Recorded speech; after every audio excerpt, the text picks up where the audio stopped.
Welcome to my webinar all about short-term rentals in and around the Montreal area.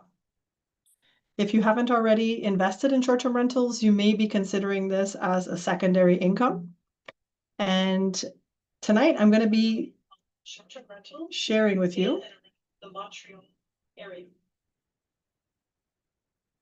So I'm going to be sharing with you some of the differences between investing in income properties versus short-term rentals. What are some of the risks and benefits to both? And what you should be looking at when you are looking for a short-term rental. So we're going to be looking at investment opportunities, again, in and around Montreal. I will be showcasing a case study in La Conception, which is close to Mont-Tremblant, if any of you have heard of that area. And we're going to be looking at why invest in short-term rentals. What are the risks and benefits, again, versus income properties, finding the right property, looking and analyzing data. What are the key features to look for?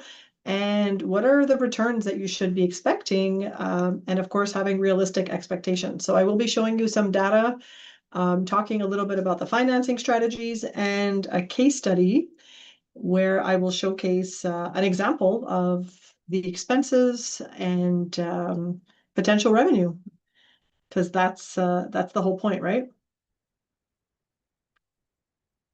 So here are some of the reasons why you should be investing in short-term rentals. Number one is higher yield. So you should be able to have higher cash flow with short-term rental if managed properly. And of course, you can use it for your personal use, so that's a benefit. And if managed and set up correctly, this could become a business income or a little bit more of a passive income stream, although it's not 100% passive. It could be. So let's take a look at multifamily. Some of you may be here and you already have invested in multifamily, like myself. Some of the risks of multifamily, I mean, with all investment, there's risk and benefit, right? The risk tolerance is less with multifamily in the sense that your cash flow is more restricted. So that's kind of a risk in the sense that you're not able to increase your revenues fairly quickly unless you do an overhaul and completely optimize the building. Typically, when you buy a building, you're inheriting tenants. In Quebec, we do have tenant restriction laws, so you can't just put the rent up as much as you want and as fast as you want. So the cash flow is not as high, in comparison to the price that you're paying for the property. It is a fixed income, so for some people they like that, it's stable. But it's just hard to increase the income quickly. It takes a longer time, and you need to optimize the building, and you need to obviously invest in the building. So in general, your monthly rents minus your monthly expenses are going to give you your fixed monthly income. It's a pretty straightforward formula in multifamily. It's based on rental demand, based on the local regulations here, and your immediate cash flow is not going to be as high. With short-term rentals, there's also risks. It is a higher risk tolerant type of investment. As we'll look at later, it could yield higher cash flow. So that's the idea behind it, is that it's a higher risk. The revenues are based on seasonality, and you need to run it like a business. So it's not just real estate, it's real estate and running a business. So it does require a little bit more management than an income property. And in terms of the income, it's a variable income. It could be higher, but it is based on an occupancy rate, so the percentage of time that your property is going to be rented over the calendar year. So occupancy rate is a percentage rate, let's say 50% of the year times the number of days in the month that you're renting times your average daily rate. And that will also be determined by the location, which we're going to look at soon. And so this gives you your estimated monthly income. Your average daily rate is again based on seasonality, location. So short-term rentals do fluctuate based on all of these things, right? Amenities, competition, how it's being managed. So in general, as we can see, there's risks to both type of investments, but there's benefits as well. Everything depends on your profile, what type of investment you're looking at, and what return you're looking for. Key benefits of an income property are an easier and faster appreciation of the property. It's easier to finance in terms of pulling out your equity, so refinancing. It's based on market conditions. You do have predictable fixed income. So again, you can predict that in 3, 4, 5 years, the property is going to be worth a certain amount. You're going to have equity available and you'll be able to refinance. Typically, there's less overhead if we compare it to short-term rental. You should have less management and less fixing because you have tenants that are more stable. They're staying longer term. And of course, you have tax advantages with potential deductions that enhance your overall return. In terms of short-term rental, you do also have tax advantages, which are similar but a little bit different, just because of the way you would set up a short-term rental purchase. As I said before, the key benefit to the short-term rental cottage, or it could also be a condo, is the higher cash flow. The higher cash flow is because you have more tenants. You're just renting the property out more nightly, could be weekly. You have the potential for passive income once you've set it up properly and you perhaps hire a professional management team that takes care of things. It's going to turn more into a business. So you have real estate in terms of investment, but you also have a business that's running in your real estate. So again, you have the tax advantages, and because you're yielding a higher cash flow, even with hiring a professional management company, you should still have positive profits afterwards. And that's how you can turn it into a passive investment at some point once you've set it up properly. So let's talk about how to find the right property. There's lots to consider. I would suggest that you work with a realtor that specializes in short-term rentals. Here's some of the things that you have to look at. Of course, we're gonna dive deep into some of these. But this is pretty much the all the things that you have to that go into deciding, which one is the right property, what's the right area. Number one is location. It's the most important thing. Location, location, location. That's going to dictate pretty much everything else. Your average daily rate that you're renting, your percentage of occupancy rate for the year, how much competition is there? Are there many other short-term rentals in the area or less? What are the amenities of the actual property? And then what are the amenities in the area surrounding the property? Is it more of a nature area with, private setting, but close to ski hills or lakes and hiking? Or is it, right in the middle of all the action? So you're going to be attracting different clientele, different guests at different price points, as well as the property itself. Is it a 1-bedroom, a mini chalet, a 2-bedroom, 3-bedroom, 4-bedroom? The clientele is going to be different. The nightly rate's going to be different. You could choose to do self-management. You can choose to get a property management company, which is going to come with fees. However, they're professionals, so they might be able to yield higher revenues for you, despite the fees, right?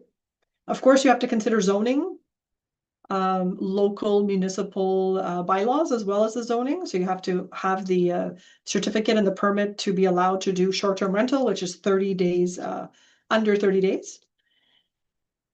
You have to look at the seasonality of the area. What is there to do in the area you're investing in? Are you going to be using it part of the time?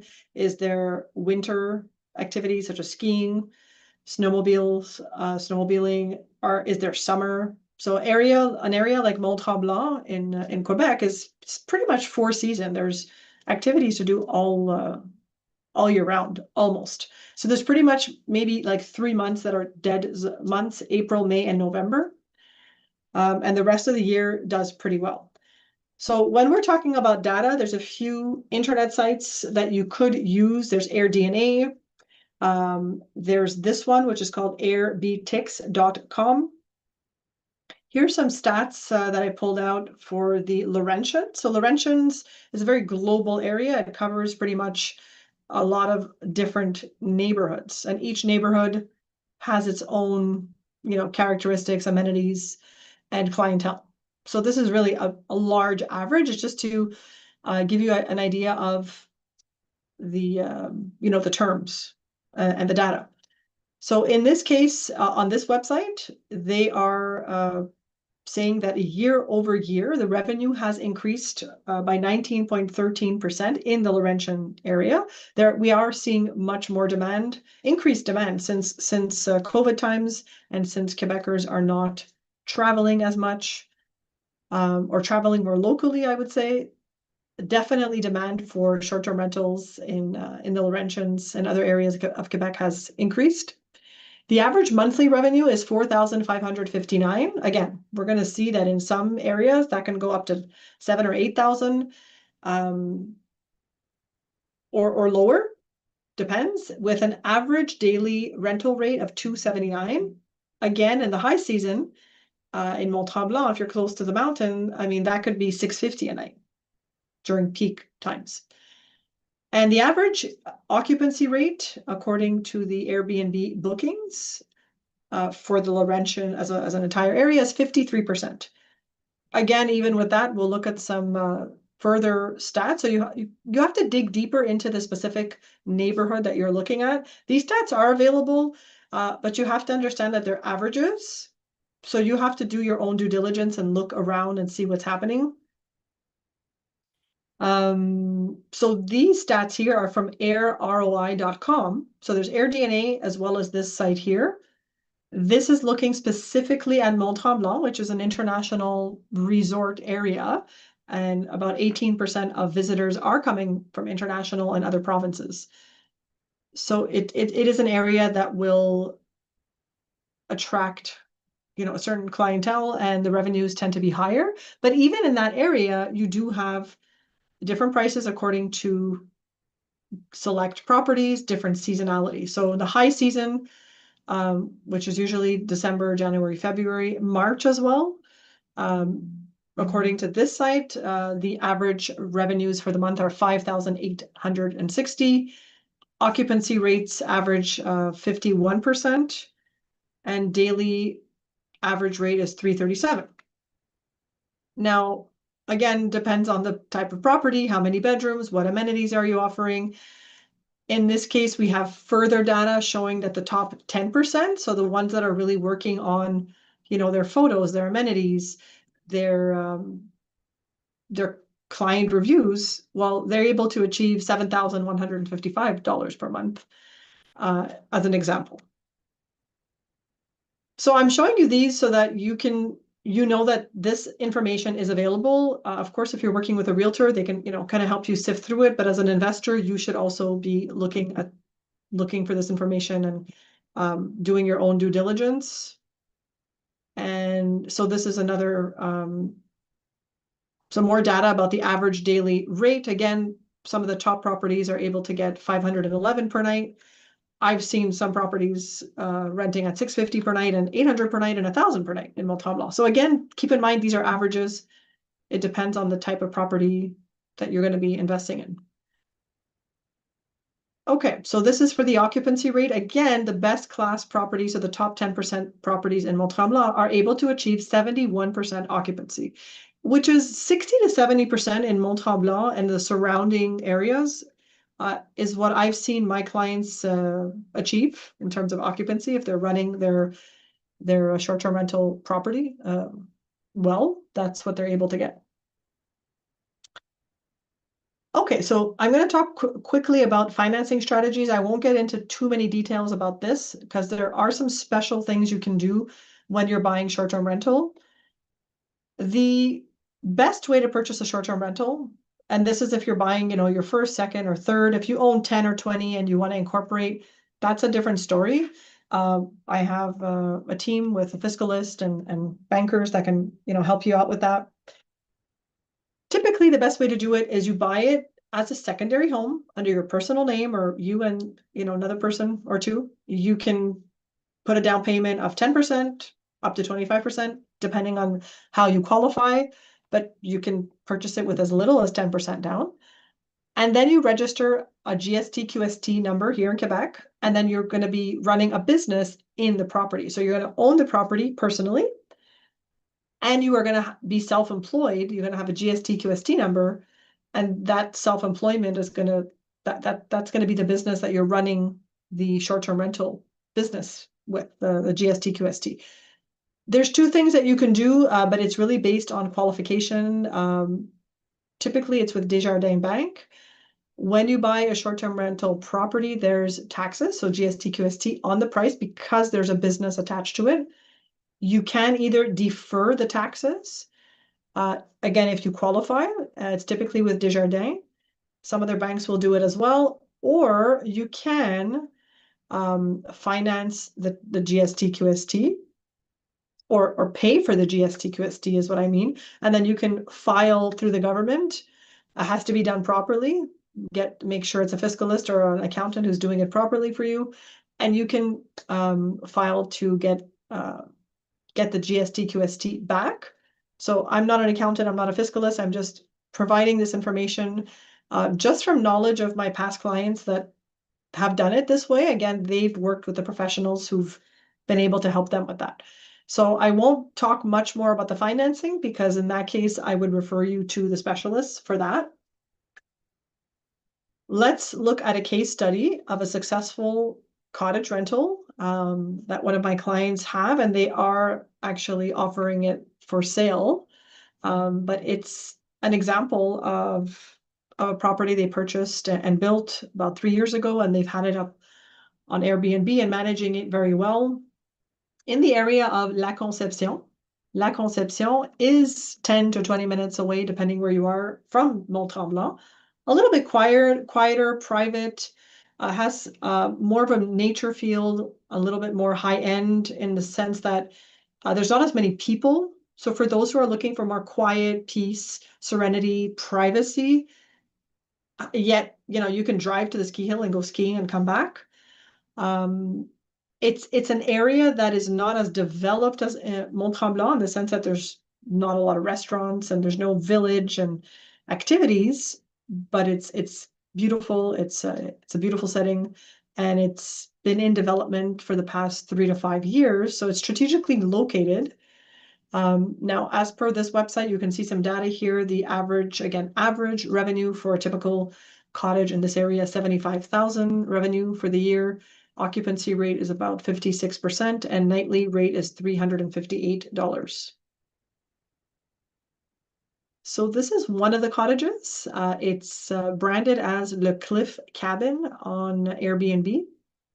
It's set really at the top of the mountain. You have views of Mont-Tremblant ski hill from the property itself. So beautiful views and surrounded by trees. Very private. And this property does rent very well. Here's some more photos of the property, the interior. It was built about 3 years ago, so it's still considered pretty new in terms of construction. It has a very modern but cozy feel. It's 3 bedrooms, 3 bathrooms, which is also attracting, a certain type of clientele, kind of a hotel feel with each bedroom having its own bathroom. This is a rental calculator which shows you at the purchase price of $649 what would be the return every month. So in this case, their average nightly rate is $450, because during the high season, December, January, they're renting it even more than that. And lower season, they're renting it maybe $300, let's say $350. So $450 is their average nightly rate. 60% is their average occupancy rate for, let's say, 2025. So that would give a rental revenue of $98,550. That is before the expenses.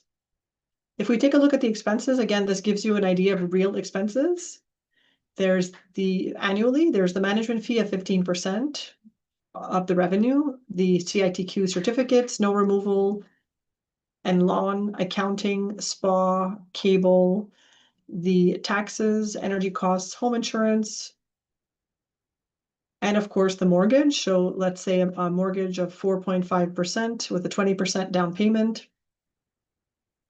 This would be the total cost of the mortgage payment in the first year. And so you're looking at 98,550 total annual income minus the expenses, with an annual cash flow of 33,509, again, based on the 450 average nightly rate at 60% occupancy. So the cash flow is pretty interesting, and you do have different projections at the bottom here. If you optimize the property and you're up to 75%, which technically in the area is possible, 75% occupancy rate, your profit would then be 58,146. So that was just to give you an idea of the expenses, the revenues, the potential, what you can expect realistically. Of course, there's work to be put in. So if you'd like a consultation, one-on-one, a property preview, or to receive the investment package, just let me know. You can email me, text me, and I'll be happy to send that out for you.